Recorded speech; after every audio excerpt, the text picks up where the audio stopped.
Agora, entrando aí na parte que você falou e das dívidas, né? Que a gente sabe que a dívida do Cruzeiro gira em torno ali de bilhão, né? Então, é Não algo... mais, né?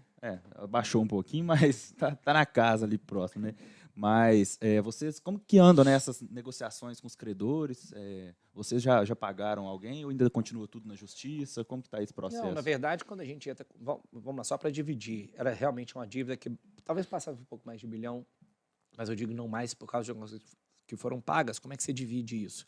Você tem a parte tributária, que obviamente você contabiliza ela pelo valor total, por isso que daria isso, 400, igual você falou, não lembro agora os detalhezinhos de número, mas que tem um acordo para ser cumprido, que está assumido pela SAF. Você tem a parte de FIFA e CNRD, que só isso aí também, uns 150 milhões mais ou menos, que eles também assumiram. Então sobram 550 milhões de reais mais ou menos, que aí todos estão englobados na recuperação judicial. Então você paga de acordo com o plano, com essa receita atrelada da SAF, entendeu? Então, por isso que eu falo que no fim, é isso que a gente tem que compreender. E eu, quando assumo o Cruzeiro em 2020, tinha vários jornalistas aí, especialistas, falavam, o Cruzeiro vai demorar 10 anos, vai demorar 15 anos. E aí, eu acho que hoje a gente tem um contexto de praticamente estamos com o pé, mas o jogo só acaba quando termina, né? Mas estamos com o pé na Série A e com uma previsibilidade, com um cenário de estar com o clube e a associação toda resolvida, talvez em 8 a 10 anos. Acho que isso era um negócio que, se falasse isso há 2 anos atrás, ninguém acreditava. E fora que esse patrimônio que a gente tem, ele estava todo tomado praticamente, cheio de bloqueios de ações de 2012, 2013, ou seja, através dessas medidas jurídicas que a gente tomou, eu acho que a gente tem tudo para ter.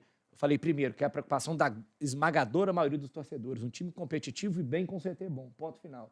E o outro com aqueles que também preocupam com a história do clube, com o clube social, que eu também preocupo, que é ter isso resolvido, para chegar daqui 10 anos, igual eu falei, eu ter 3 bons imóveis, que é o da Campestre, do Barro Preto e a sede administrativa, livres e desembaraçados. Se somar os 3, talvez não, com certeza a gente tem mais de meio bilhão de patrimônio, né, e com a associação tocando sozinha com seus próprios rendimentos. Então, eu não tenho dúvida nenhuma que você tem que saber esperar, mas que num prazo a gente vai conseguir realmente ter dado esse passo para entregar um Cruzeiro numa situação que eu acho que ninguém imaginava 2 anos atrás. Se o Cruzeiro confirmar mesmo o acesso próximo agora, 2022, o Ronaldo vai chegar com o time na Série A com as receitas antecipadas até quando?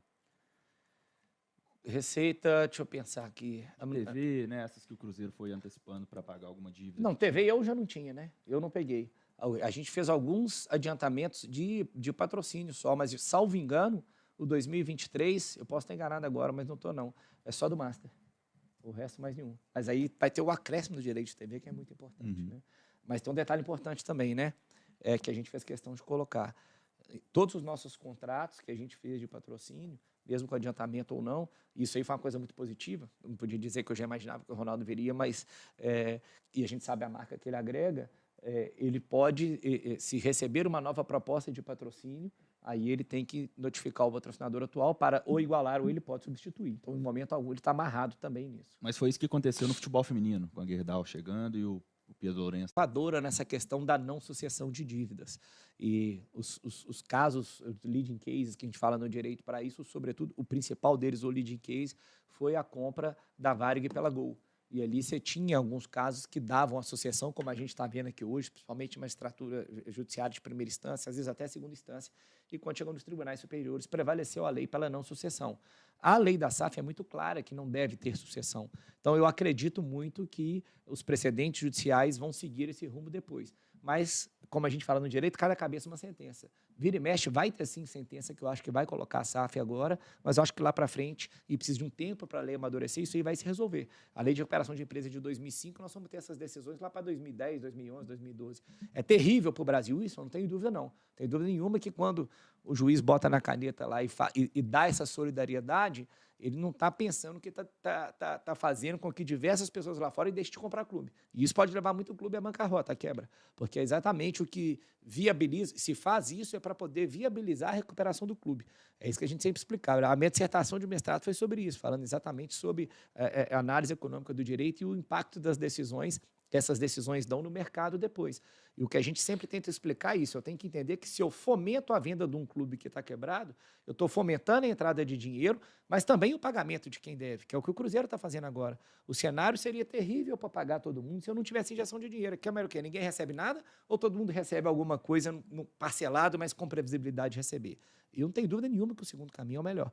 Então, vão ter essas decisões isoladas, eu não tenho dúvida nenhuma que vão, mas eu espero, né, confio pelo menos, quando chegar nos tribunais superiores, eles vão sedimentar, reconhecendo a não sucessão e que as SAFs não sejam colocadas nessas dívidas. Se a gente falou da recuperação judicial, né, o que falta de fato para ela acontecer? Né? E qual que é o impacto dela para a associação e para a SAF? Na verdade, ela já aconteceu, né? Sim, mas... existe só uma diferença técnica, que é deferir o processamento e conceder a recuperação. Então, você defere o processamento, depois apresenta o plano, e aí, apresentando o plano, ele seja aprovado, você concede e paga. Então, nós estamos nessa janela aí, jurídica, burocrática, aí, para poder superar essa fase, mas, com certeza, vai tudo caminhar bem. É o que eu falei, eu acho que o mais importante... O processo de recuperação de empresa e de falência, a gente chama de concurso universal de credores, ou seja, você tenta jogar todo mundo num só para conseguir pagar todo mundo. E é muito melhor, porque eu falo que é eu, nós, acima do eu, porque se for cada um tentando ser, um recebe muito e o outro não recebe nada. Dessa forma, a gente, pelo menos, dentro da lei, garante que todo mundo receba alguma coisa.